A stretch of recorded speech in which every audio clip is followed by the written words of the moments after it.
What it do, YouTube? It's your boy, Young Jupiter, Big Jupiter, or you can just call me Jupiter. Just make sure you call me. Before we get into today's video, if you're new to the channel, hit the subscribe button. That's all I ask. That's all I ask. Today, we got the 10 most notorious steppers. Now, I already know it's going to be somebody from Chicago, somebody from New York.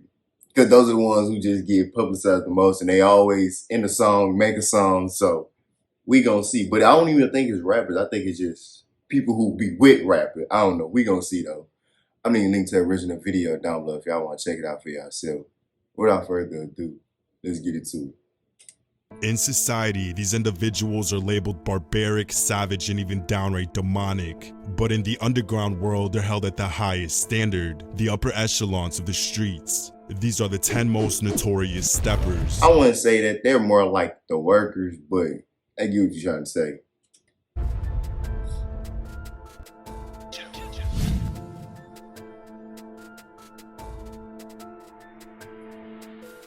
Blizz Micho is a Gorilla Stone blood that's been trying to get into the music industry following the success of Gorilla Stone OG. Hold up, he had 7 attempts. What the hell? 2 times. He would go on to authenticate his street raps by putting in work in a short period of time. His first recorded hit was on April of 2020 when he spotted a rival member walking up Sheffield Avenue. Micho was recorded running up and from about 3 yards away, firing twice, striking his thighs and wrist. As the enemy turned around, Blizz stared into his eyes before putting one more in his chest. Ooh, his following hit took place on May 16th when Blizz pulled up 4 blocks away from a Gangster Disciple housing project looking for any GD he could find. When he did, he chased him outside where he let off 1 round hitting his target. Unbeknownst to Blizz, a man so he just was walking around trying to unalive people. It's crazy. The entire thing and reported everything to authorities. But after only 2 hours, the witness oddly retracted his statement, leaving police no choice but to set him free. Sadly, he threw away his freedom just a couple months later.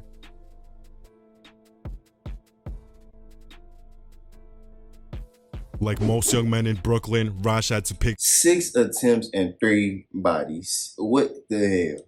sides in the dangerous East Flatbush neighborhood in order to legitimize his street presence. He joined one of the most active sets in New York, the G-Stone 90 Crips. Their main oppositions are the BMWs after they took out their GS9 leader in 2011. Rasha's most public act of revenge happened alongside Bobby Shmurda. On January of 2015, Rash and Bobby— Is this when they all went to jail? Multiple BMWs standing in front of the county Supreme Court building. Damn. Not caring that it was broad daylight, Rash and Bobby dumped on him in front of multiple witnesses. Oh, they was thugging. They was thugging. They did not care. They did not care. Following month, Rasha continued by kicking in the door of a bodega on Clarkson Ave, then spraying every BMW member inside. Again, Rasha ran off unscathed. He would repeat these hits cross-country, getting oppositions in Miami and even piercing random bystanders by mistake. By the end of 2014, GS9 was dominating everything from the streets to the music industry. This is when the feds took it upon themselves to dismantle the entire organization. Damn, free queso. Don't look like bro coming home. Queso became a loose cannon after rivals took out his brother, Willie Addison. So on February 19th, he drove to rival territory to even the score. As Julio Fulio's little brother Bibby was staring at his phone, Queso quietly— and they just charged him for that shit too. Up and let off over a dozen— well, they didn't charge him. They said they had a warrant for him. I guess you could say that's like charging him then. As Bibby struggled to cover his face, Queso stood over him and emptied out the rest of his 30-round drum. In his demented mind, this wasn't enough, so he continued on January 15th. After getting the location on Lil Buck, aka the rapper who dissed his brother, he gathered up 2 of his best point guards and pulled up to the shopping center he was at. At 11 a.m., a man witnessed Queso chopping Lil Buck down with over 40 rounds. After fleeing during the day, scene, Queso drove to a nail salon where he openly mocked Lil Buck while getting a pedicure. Today, Queso is awaiting trial after his own father agreed to testify. Lil Wayne. Lil Wet is from a Chicago neighborhood so horrific, police labeled it Terror Town. The 2x4 block radius is home to the Black Mob, as well as the Notorious NLMB set that's comprised of over 4 gangs put together. The fact that these people are so intertwined, but at the same time, What is that? What is that, Herbert? That dude look like G Herbo. That is him.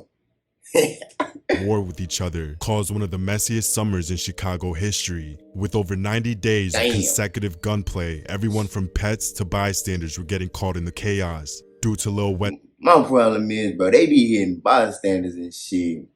Like, damn, bro, just walk the person down that you trying to, to. But nah, we gotta just spray up the whole block and then we gotta hit up bystanders. Involvement, there would be numerous failed attempts on his life. Eventually, Black Mob got so desperate that they took out his father in frustration. As soon as Lil Wet got the news, he strapped up and went out looking for war. At 3 p.m. the following day, he spotted his targets inside of a fish and chicken spot. Kicking the door wide open, he began eliminating them one by one. It wouldn't take long before detectives made the connection between this and his father's incident. So on April of 2017, he was charged with quadruple body. Luckily for him, after 3 years of trial, his entire case was dismissed due to witnesses Quadruple, and he got, what the hell? refusing to cooperate.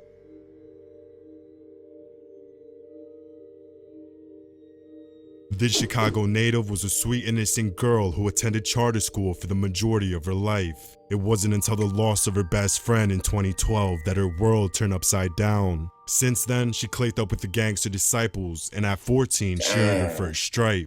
In August of 2011, she spotted O.D. Perry riding a bike from a corner store back to Parkway Gardens. As he rode through 64th and King Drive, she let off 2 rounds, striking O.D. in the left side. Witnesses said they seen him fall off his bike and try to run away. That's when she let off 10 more. This time, he would never get back up.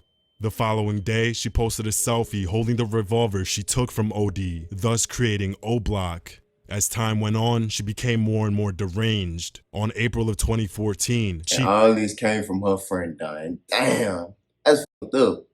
His cousin Mario Hess was in Chicago celebrating his brand new record deal. At 9:45 p.m., she spotted him sitting at a stop sign talking to some women. Without hesitation, K.I. cheese graded his car with over 24 holes. Ironically, she met the same fate 2 days later. Damn.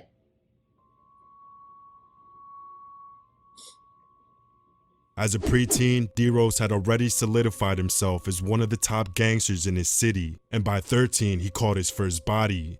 In 2011, opposition Dale Fisher was walking back from a ceasefire event. As he made his way back to 63rd and St. Lawrence, D-Rose drifted the corner, dumping lead with one hand and steering the wheel with the other, officially earning his first stripe.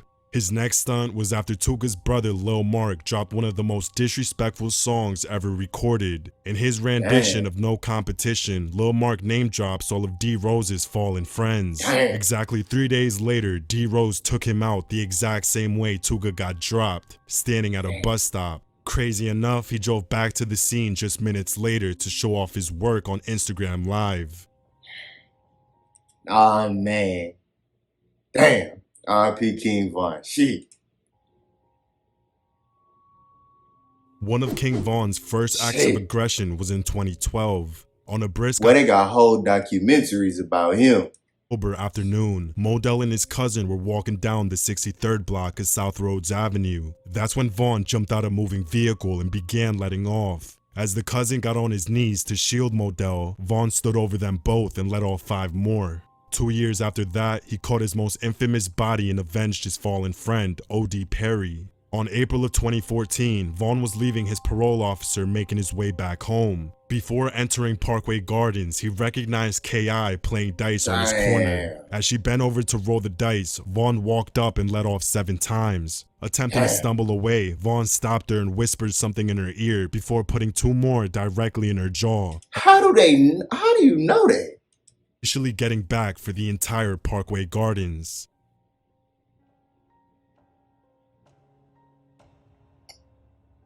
The bizarre thing about Melly is that he went from being a high school varsity basketball player to a psychopath overnight. On Damn. September of 2008, his friend Zico Walker was slaughtered in a McDonald's parking lot. And that's how it happened. They be straight until one of their friends get killed and it just throw everything off. This hit Melly hard because he was trying to follow in his footsteps and get a scholarship to play ball. So the next day, he quit the team and joined the 051 Young Money Renegades. By 2014, Melly's name rang bells after his first attack on the infamous OTF family. Lil Durk's cousin Newski was in Chicago 2 days after signing his first record deal. At 3:20 p.m., he was sitting in his car at the Village Square Mall, waiting for his girlfriend to come out. That's when Melly creeped up and fired non-stop until Newski hit the gas pedal, colliding into the store.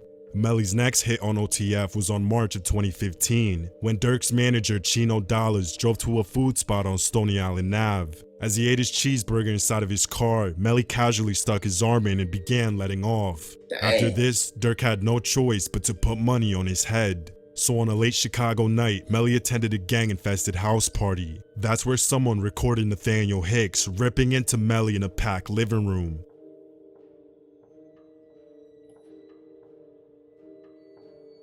Skinny Me is a demonic figure born and raised in North Philadelphia. Living on 29th and Jefferson, he helped establish the Body Snatchers, a Philly gang that's comprised of only elite scorers. His most notorious hit was when him and his co-defendant, called a body, were indicted. But y'all know this shit technically make y'all serial killers, bro. I'm just saying, it technically make you a serial killer.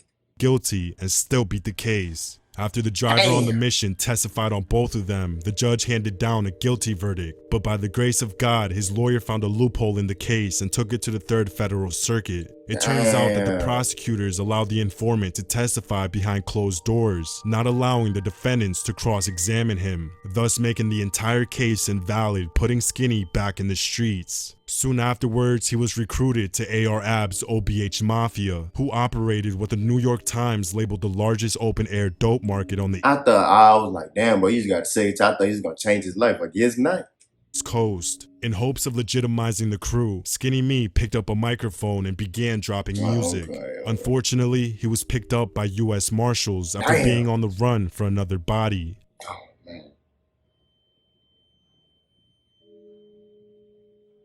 Coming from a long line of gangster royalty, Les would follow in his grandfather's footsteps by dominating the majority of the east and south side of Chicago at the age of 12. In the early 2000s, GD hoods were mostly groups that hustled together and threw house parties, with the most serious beefs ending in fistfights. That changed in 2005 when Les sparked one of the first wars between multiple GD sets. On a cold December night, the top hustlers, ABM, were throwing one of their biggest house parties ever and had invited only certain hoods. When Lester showed up to party, a man he considered a good friend blocked the doorway and told him he wasn't invited. Realizing that alliances were being built, Lester came back at 12 a.m. with a pocket rocket and blew the face off the guy who kicked him out, aka Jarvis Smith. The back and forth that came afterwards resulted in Lester getting blasted directly in the left eye. With a less than 5% chance of survival, Les managed to walk away with only vision loss. Ultimately, what cemented him as a 5-star general was for his most infamous act of valor. When him and his gang got indicted in 2009, Lester stood up and took all the charges in order for his young soldiers to continue the war. He was sentenced to 24 years in prison. Damn, bro. A lot of those more sad than anything, bro.